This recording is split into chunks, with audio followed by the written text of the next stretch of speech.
జై Sriram. How are you all? ఎలా ఉన్నారండి అందరూ? నేను బాగున్నాను. మీ అందరూ కూడా బాగున్నారని, ఇంకా చాలా బాగుండాలని మనస్ఫూర్తిగా కోరుకుంటున్నాను. ఇవాళ ఒక సింపుల్ డిఐవై అండి. చాలా సింపుల్ 2 ఐటమ్స్ తోటి అనమాట. ఒకటి ఓల్డ్ సీడీ.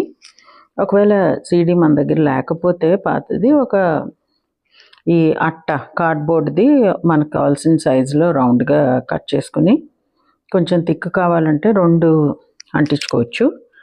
అంటించుకొని దానిపైన ఈ పిస్తా షెల్స్ ఉంటాయి కదండి, పిస్తా పప్పులు మనం తీసాక షెల్స్ ఏవైతే ఉంటాయో అవి సాధారణంగా చాలా చాలా ప్రాజెక్టులకు పనికొస్తాయి అన్నమాట. ఎస్పెషల్లీ పువ్వులు ఆకులు లాగా ఎక్కడైనా మనం పెట్టుకోవాలి అంటే అవి ఆల్రెడీ ఆ షేప్లోనే ఉంటాయి కాబట్టి మనకు కావాల్సిన కలర్ దాని మీద పెయింట్ చేసుకుని ఎన్ని చోట్లైనా వాడచ్చు అనమాట. దీనికి ఉన్న ఉపయోగాలు తెలిస్తే ఎవరు కూడా ఆర్ట్ అండ్ క్రాఫ్ట్ చేయాలి అని మనసులో ఉన్న వాళ్ళు ఎవ్వరూ కూడా వాటిని పారేయరు. చాలా అంటే చాలా ఉపయోగం. చూడండి, పెడుతుంటే ఎలా చేతికి అంటుకుని వచ్చేస్తుంది. ఫెవిబాండ్ కదా, కొంచెం కష్టం అవుతుంది, బట్ అంటుకుంటే మటుకు మంచిగా అంటుకుంటుంది అనమాట. అందుకని నేను ఫెవిబాండ్ ఎక్కువ వాడుతుంటాను. చేతికి ఒక లేయర్ లాగా అంటుకుపోతుంది. అది తర్వాత క్లీన్ చేసుకున్నప్పుడు కొంచెం టైం పడుతుంది, బట్ అదర్వైజ్ మన పని అయితే కొంచెం ఈజీగా బాగా అవుతుందన్నమాట.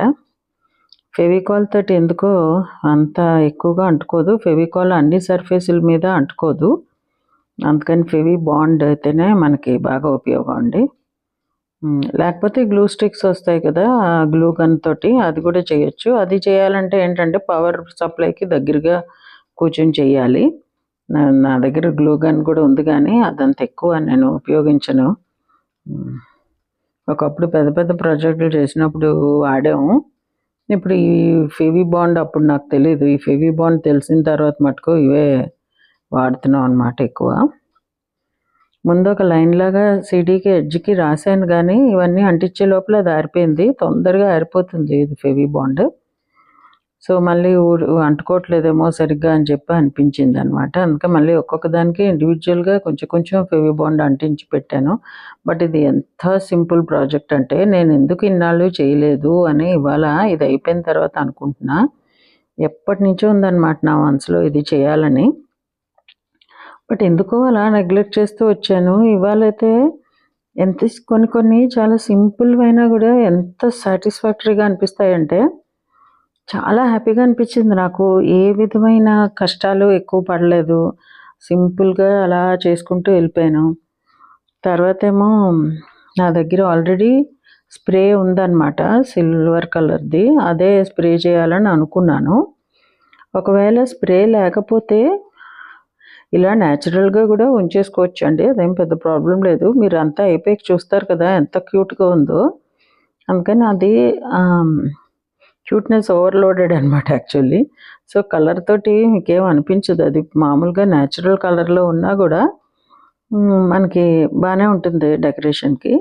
బట్ ఒకవేళ కలర్ చేసుకోవాలి అనుకుంటే ఈ పిస్తా షెల్స్ని ముందే కలర్ చేసి ఓ రోజు అలా ఆరబెట్టినట్టు పెట్టేస్తే, ఇవాళ చేయాలంటే నిన్నే మీరు పిస్తా షెల్స్ అన్నిటికీ కలర్ అది లోపల వైపే, బయట వైపు అవసరం లేదు. మీకు కావాల్సిన కలర్స్, లేకపోతే మల్టీ కలరు, లేకపోతే blue, green, yellow or red, ఈ 4 మేజర్ కలర్స్ ఉంటాయి కదా, అవి అలా కూడా పెట్టుకొని ఆల్టర్నేట్గా పెట్టుకోవచ్చు. ఇంకా అదంతా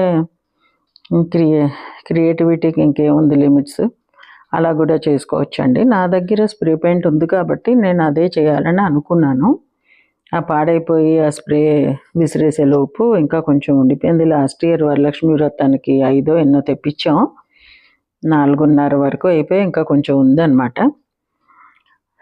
ఆ స్ప్రే వాడి ఏదైనా చేయాలి అనుకుంటున్నదే ఇన్నాళ్ళకి దీనితో అయింది, ఆ కోరిక తీరింది.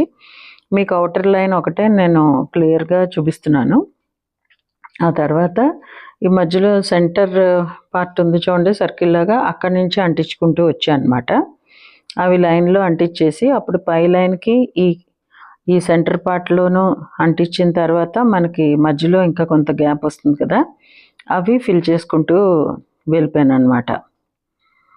ఆ గ్యాపుల దగ్గర అలా చూసుకుంటూ ఇవి కొంచెం ఒకవేళ అడ్డొచ్చినా చేసినా చిన్నగా జరిపితే జరుగుతున్నాయి.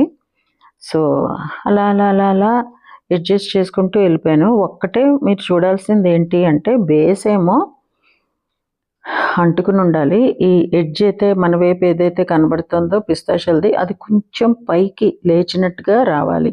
అప్పుడు ఆ పువ్వు షేప్ లాగా మనకి బాగా కనబడుతుందనమాట. మొత్తం అంతా ఇలా ఫ్లాట్‌గా ఉందనుకోండి అది పువ్వులాగా అనిపించదు. సో, ఈ ఔటర్ లేయర్‌ది పెద్ద ప్రాబ్లమ్ కాదు గానీ, మధ్యలో పెట్టిన 2 లేయర్స్ కొంచెం అలాగా పైకి లేచినట్టు రావాలి చూడండి. కొంచెం అలా వచ్చింది కదా! అప్పుడే కదా మనకి అది పువ్వులాగా అలా అనిపిస్తుంది. అది నేను చెప్పడానికి ట్రై చేస్తున్నది. బేస్ కిందకుండాలి. ఆపోజిట్ పార్ట్ కొంచెం ఇలా పైకి లేవాలి. మనం పెడితే కూడా కరెక్ట్‌గా అలా నిలుస్తున్నాయి అవి. ఇదిగో ఇదండి స్ప్రే పెయింట్ నా దగ్గరున్నది. పనిచేస్తుందా లేదా అసలు ఇది పాడైపోయిందా ఏంటి నీళ్లు కారిపోయినట్టు వస్తుందా అని డౌట్ పడ్డాను కానీ శుభ్రంగా పనిచేసింది. చాలా బాగా వచ్చిందనమాట. సో, దీన్ని ఇప్పుడు మనం స్ప్రే పెయింట్ ఇంటి బయట పెట్టి వేస్తే ఏమవుతుందంటే అడ్వాంటేజ్ ఎక్స్ట్రా పెయింట్ ఏదైతే ఎగిరిందో అది చుట్టుపక్కల పడుతుంది. ఇంట్లో అయితే అనవసరంగా నేలంతా పాడైపోతుందనమాట. అందుకని బయట పెట్టి వేశాను. వేసిన తర్వాత ఇదిగో దీన్ని ఎలా డెకరేట్ చేసుకోవచ్చు అంటే ఇది ఎలాగా మన దగ్గర ఉంటాయి రెగ్యులర్గా మనం దీపావళికి వాడుకునేవే మట్టి ప్రమిదలు ఇలా పెట్టచ్చు. నేను కావాలని ప్రమిదని పెయింట్ చేయలేదు ఎందుకంటే అంతా ఒకేలాగా ఉంటుంది అలా నాకు ఇష్టం లేదు. ఇది ఒక ప్లాస్టిక్ది అనమాట.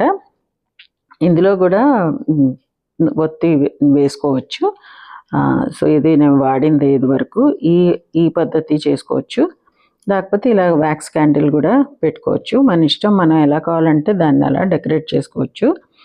ఇది మీకు నచ్చిందా లేదా? నచ్చితే ఎంతో నచ్చింది మీరు చేయాలనుకుంటున్నారా అన్నీ నాకు వివరంగా కామెంట్ సెక్షన్లో తెలియజేయండి. ఇదండి ఈరోజు మా వీడియో. మీకు నచ్చింది అనుకుంటా. నచ్చితే please like, share, comment, hype and subscribe to my channel Varahi world. Signing of.